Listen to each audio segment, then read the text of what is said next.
What is up, everyone? OJ here. Welcome back to another video, and I will 100%, you know, the OJ 100%, preface this video by saying this is not aimed at everyone who likes the game The Last of Us Part 2, and it's not a console war type of thing or anything like that. It's just a dude chilling in his room talking about some video games and what I heard beforehand from people. All right, even some people that are into Nintendo games, they are about facing, they are changing their tune. So you thought that The Last of Us Part 2 or The Last of Us was a bigger franchise than Animal Crossing. Yes, we saw that. That's what some people, I want to make sure that I say the some were saying. Now, we have a lot of sales data that we haven't talked about a lot on this channel lately. Unless you come to my live streams, make sure you come to my live streams, subscribe, hit that like button, and enable notifications so you can get my live streams first and foremost, you know, whenever you are listening to stuff and watch the replays. But I want to sit here and say this, guys.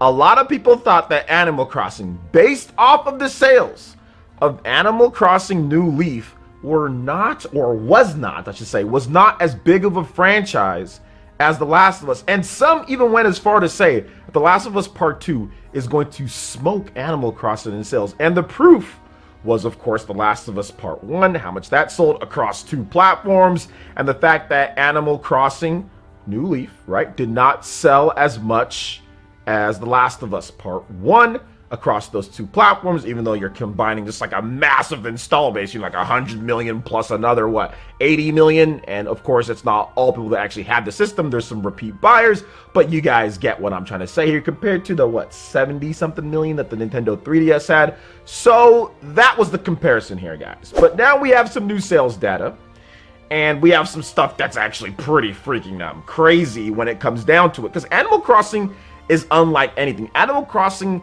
is a thing that is bigger than you can even comprehend when it comes to current generation sales, or if you want to consider Switch next gen, whatever the case is, right? But really, there's not any next gen games to compare it to, but just what's going on in the landscape of Japanese gaming. And to be honest, we haven't seen anything like this in a very long time, because Animal Crossing is setting records that you will not even believe. So here's the thing about this, guys. It's the first game since 2012, okay, so we're going on 8 years now, to reach 5 million in sales in Japan. Now, another thing, guys, that's physical units only. Physical units only, not digital included, in Japan. And we all know that the digital sales are doing absolutely nuts. Now, just for a little bit of a comparison here, Animal Crossing New Horizons sold 5 million plus physical in retail sales in just about 3 months. Now, Animal Crossing New Leaf sold about 5 million in 8 years retail sales.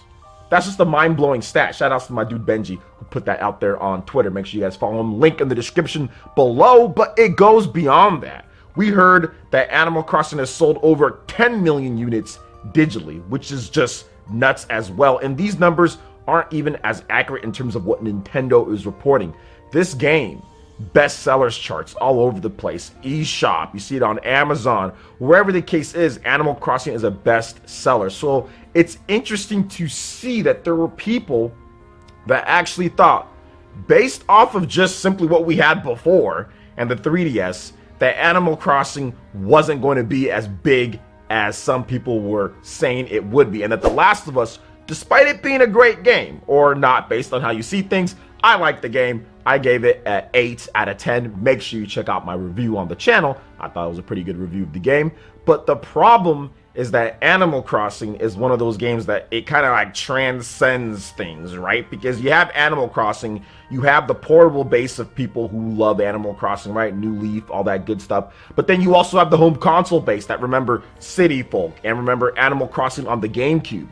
So when you have that fusion, which we've seen before in multiple Switch games, this is not a first, oh my gosh, why is this selling so much more than what we got before? This has happened over and over and over. Literally every single major Nintendo Switch game, this has happened. Legend of Zelda Breath of the Wild, Super Mario Odyssey, Pokemon Sword and Shield, Super Smash Bros. Ultimate. I mean, there are a number of games that have blown out the sales very quickly of the games before because you have a combined force of Nintendo home console fans and Nintendo portable fans saying, wow, we have only one version of this game, so now we can just play this game and be happy, right? Whereas before, it was, okay, we have Super Mario 3D Land, okay, we have Super Mario Galaxy, we have Galaxy 2, so I mean, money was split here and there, and you have two different systems. You have this system and that system. Not everybody can afford all these games at all the time. Even all the crazy Nintendo fans out there have to pick and choose sometimes. So with the Switch, you don't have to pick and choose between this game or that game on that system or this system. When you talk about Nintendo, you just buy one game.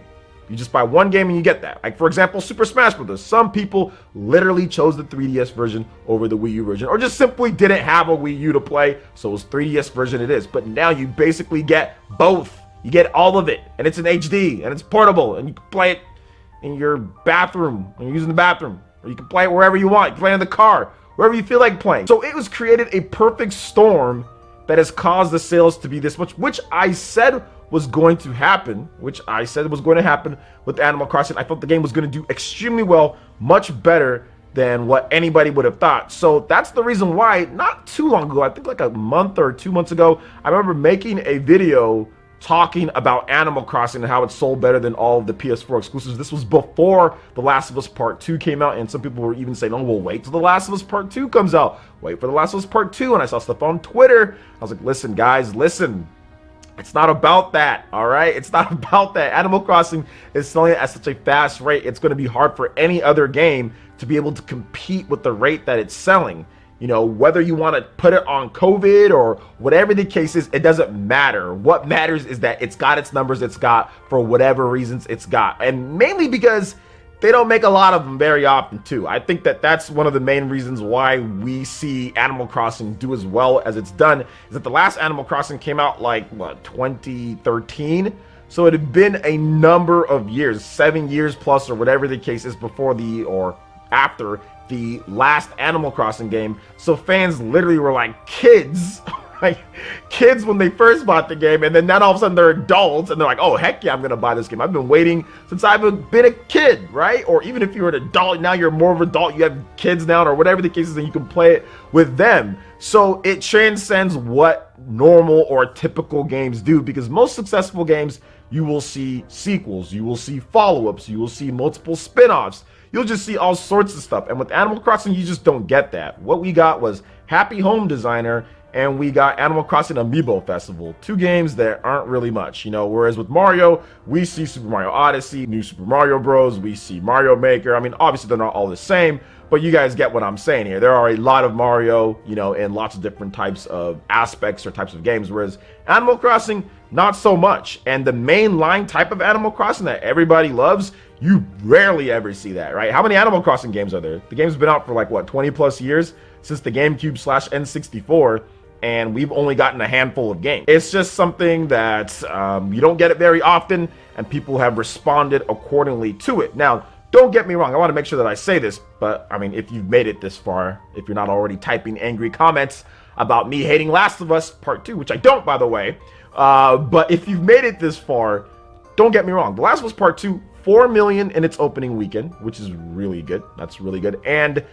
we did see a little bit of a drop, right? Well, a lot of bit of a drop when it comes to the UK sales, but in, you know, with Sony, UK is a big market for them, but that's just a slice. That's not everywhere. So there was a drop, but at the same time, it's hard to see the type of legs that you will see with the Animal Crossing game. And that's the reason why I was confident about making that video a while back, saying, hey man, like Animal Crossing is bigger franchise than any of the other PlayStation franchises out there, even before The Last of Us Part 2 came out, because I saw what it took for The Last of Us, the original, to get to its 20 million or whatever it got. It took 100 million plus systems, 150 million plus, if you want to get real here, 180 million or whatever the case is, right? It took that and all those years to get to where it was, you know? So that's why I was thinking, based on what we've seen before with previous Nintendo games, Switch games more like it, I think this is going to be a lot different. And based on the release lineup for that year, or for this year that we're in, I already knew that it was going to be pretty crazy to see what was going down with Animal Crossing. Now, and I will admit, I didn't think it was going to be as crazy as this, but I knew it was going to be pretty crazy with the sales. And that's exactly what's happening here. And no knock on The Last of Us. Like I said, great game. I think it's really good. Obviously, it's reviewing well. Game of the Year candidate, along with Animal Crossing. But I do think that it was silly for people to write off Animal Crossing, you know. So you thought that it wasn't really going to be a big of a deal or whatever the case is because it's little cute animals too. There's also that stigma that goes around. It's like, oh, you got to have a bloody type of hardcore game, or it's got to be like Zelda or Mario. But you guys know what I'm talking about, right? Traditional Nintendo type of game for it to sell huge numbers like a Pokemon or like a Zelda or Mario. No, Animal Crossing can do that. It's right up there with them, if not surpass them. I think Animal Crossing, along with Mario Kart 8 Deluxe, are going to be the two top sellers on the Switch for a long time, and could be 40 million unit sellers when it's all said and done. Because, you know, these games sell for like years and years. Look at Animal Crossing on the 3DS, all right? Nintendo's already smoked those sales. So that's my thought process on this, guys. What do you guys think? Let me know your thoughts in the comment section below. All right, guys, that wraps it up for this video here. Check out the links in the description. We've got Twitter. Go ahead and give us a like and a follow on there, and stay up to date on all latest gaming news and information. Also, make sure you like, comment, and subscribe, and share this video if you can. Thank you guys so much for watching, and we'll catch you for the next one. Peace.